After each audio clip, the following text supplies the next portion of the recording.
I'm Hena Talati. Welcome to It's Tomorrow News. Why are China's lakes turning green? In Dianchi Lake in the southwestern Chinese province of the Yunnan, something strange is happening. Instead of a shimmering mirror of cobalt blue or even a murky opaque black, the lake's surface is an unmistakable and unsettling shade of green.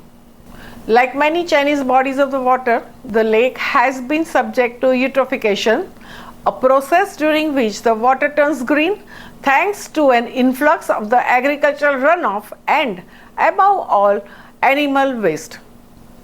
Though most notable in China, eutrophication is a phenomenon which has plagued lakes and reservoirs all over the world, including in the United Kingdom in the late 1900s. What makes it such a troublesome conundrum in the China right now is the rapid urbanization of the population, the popularity of the porcine produce and improper methods of the waste treatment, storage and destruction. China has in some ways become a victim of its own success. The massive population increase and attendant economic boom led to the government revamping its agricultural industry at the turn of the millennium. However, in the transitioning from the family-owned farms to the consolidated collectives, which are much bigger in size, many of the old environmentally friendly practices have been left by the wayside. For example, 2016 study found that as much as 70% of the manure generated by the large farms was deposited directly into the nearby rivers and streams. In the 1970s, when most of the agricultural activity was undertaken by the isolated families working alone on single farms, that percentage was just 5%.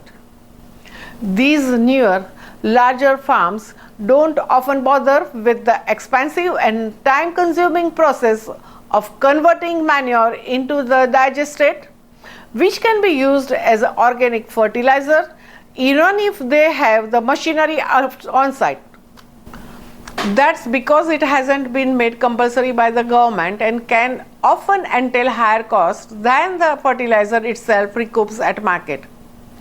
When you think of the pollution in China, you tend to think first of the smokestacks and the smoke-bound factory landscapes and lead-poisoned children and the fields coated in the coal dust.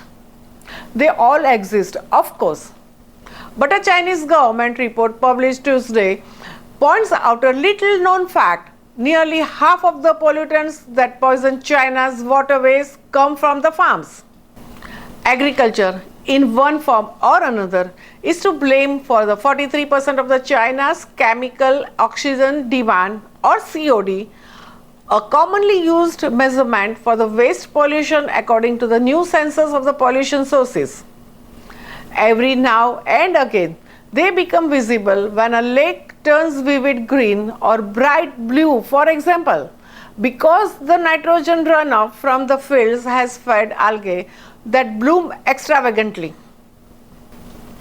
Those algae also suck all the oxygen out of the water and the fish suffocate. It happens quite a lot in China. The villains of the piece include fish farms, intensive poultry farms, and livestock factory farms whose raw sewage poisons rivers and lakes in many parts of the country. That's all for now. For more news updates, stay tuned with us.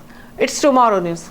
For more global weather updates like this, subscribe our channel and hit the bell icon for regular updates.